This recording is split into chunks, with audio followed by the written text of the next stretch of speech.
a team that's not in the playoff that I think a lot of folks are, hoping will be there next year, especially if you're on the most southern part of the United States. How about Florida? Like what they've done this year behind DJ Lagway and the resurgence for Billy Napier from where he was early on in the season to what they are now at the end of the season.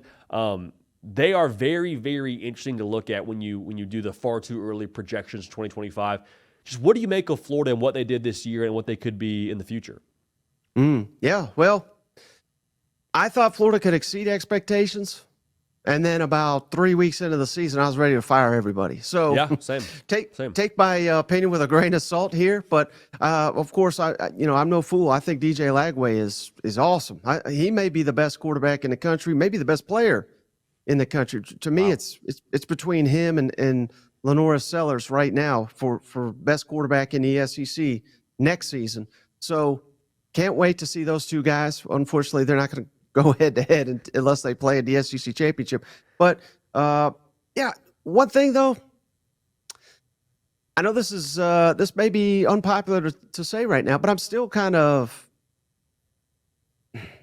not convinced Billy Napier is the right man for the job. And I'll tell you why. Because, again, I think DJ Lagway is so good that he raises the ceiling of that Florida program. And will they win despite Billy Napier? I'm certainly not saying that's the case right now because they're recruiting really well. They're attacking the transfer portal like they should be doing. And, I think they're a dark horse playoff contender.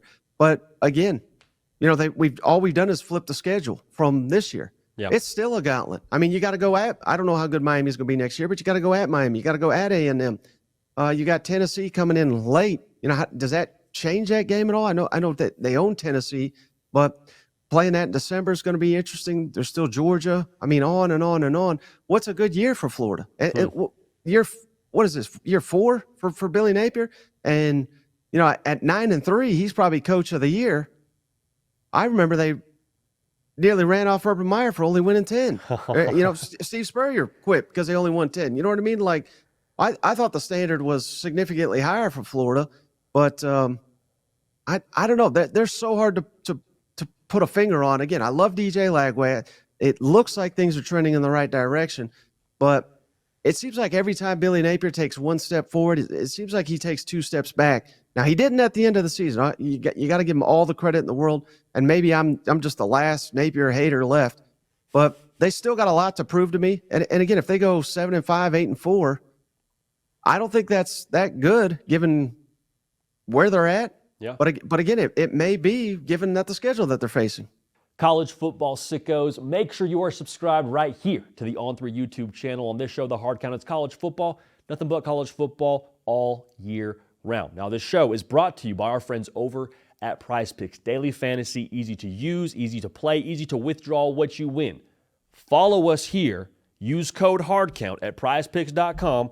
We're going to do our very best to make us all some money. Now, even if we don't, when you play with code HARDCOUNT at prizepicks.com, make yourself $50 in promo funds to then go ball out the rest of this playoff. So again, code HARDCOUNT, $5 in lineups, gets you $50 in promo funds at prizepicks.com. We appreciate y'all subscribing. We appreciate y'all using that code with our friends PrizePicks. I don't think what you're saying is crazy at all. Like, groupthink in our industry is a big thing, and if you say something that's counter to that on Twitter, you just get hammered. But I don't think what you're saying is crazy. Like, if Florida goes 8-4 next year, it'll be a 1-win improvement, and it won't be good enough, or it shouldn't be good enough for what that logo is, for what that university is, for what they've done historically. Like, I don't think 8-4 is a place where you say, yeah, but the schedule, in the future we'll eventually, no, the future is now. Like, you got a dude in DJ Lagway, and you hopefully are going to have a roster via the portal to go do something with that quarterback in DJ Lagway. Like, I think the big thing for them is just what you said. I love where we're at right now from a Florida fan. I love that we finished the year with 8 wins. I love that we won the bowl game. I love that we had 2 ranked wins to finish the regular season. But, it can't be okay, great, here we are, and let's just stay here till next season. It's got to be a next step kind of operation for them in 2025 for me to feel like they actually have something to them. We had Andy Staples on the show when the news broke that Billy Napier was staying at Florida. And he's a Florida grad, so, this is obviously something that is, important to him as an alumni, but he's like, they got to go to the college football playoff. And hearing that out loud, I was like, do they really? Because, if they, this is at the point where they're like, I think, trying to still make a bowl game. But as I thought about it more and as we've seen them progress, like, I think he's on the money. Like, I think Florida, should they win 9 football games against that schedule, should be in the conversation for the college football playoff. If they win 10, they should be in. And if they don't do that, you're sitting here saying we got a quarterback in DJ Lagway. We're in a 4th year with a head coach. We should have a roster. Now, if we go to the portal and do what we're supposed to do, where we're good enough to compete for the playoff, like, if it's not happening this year, do we want to sign up for another year of this? That's, I think, my concern. So I'm right there with you. I'm excited. I think what Florida is in the Sunshine State is their stock should be as high as anyone else in that state, if not the higher than anyone else in that state. But very, very curious story arc out there in Gainesville. Now, here's my question for you too, SEC Mike, on it as it pertains to Billy Napier. Is it a situation that you could see where things aren't going tremendous early on for Florida, and let's say they kind of have a similar situation to this year where you start the year off a little bit rocky and you lose to Miami, you lose to an A&M, 2 football teams that are relatively solid when it comes to a roster, A&M especially, we'll see what Miami is. Is it a world where you pull the plug early on Billy Napier before the end of 2025? Probably not, because just based on, I know you're having the same conversations with a lot of people in the industry, but there's not been a lot of coaching change, obviously, this cycle.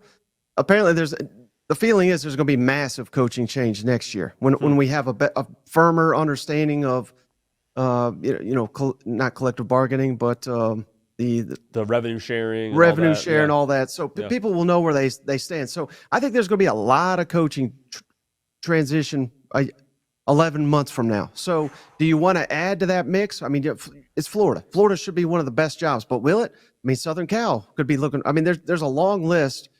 If Ryan Day gets eliminated next, I mean, all of a sudden he's on the hot seat again. I mean, there could be a lot of coaches that are out the door. So no, it's not that I'd be eager to pull the plug, because again, you got DJ Lagway. He'll only be a sophomore. Let's say he is a superstar.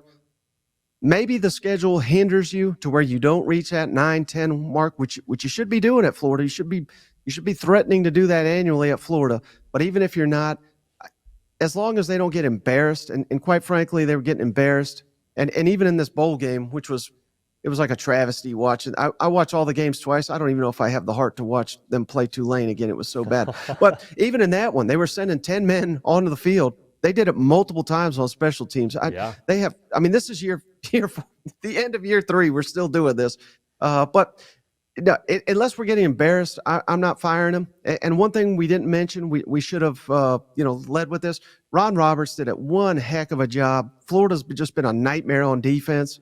They've actually turned into, by the end of the season, they were one of the better defenses, I thought, in the SEC. So that will be critical for next year as well. Heck, can we maintain that momentum on the defensive side of the football? If we can't, they are certainly not going to make the college football playoff. But to say all that, I think you've made your bed with Billy Napier, and you basically got to stick it out through the entire DJ Lagway era.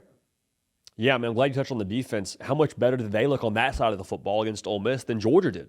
And Georgia's been a juggernaut defensively under Kirby Smart since he's gotten there, it's felt like. And I mean, Ole Miss did whatever they wanted in that game against Georgia, it felt like, when it came to the Jackson Dart experience. So I'm glad you said that, because I think Florida defensively has really obviously taken a massive step on that side of the football, and curious to see what they are here excuse me, in 2025.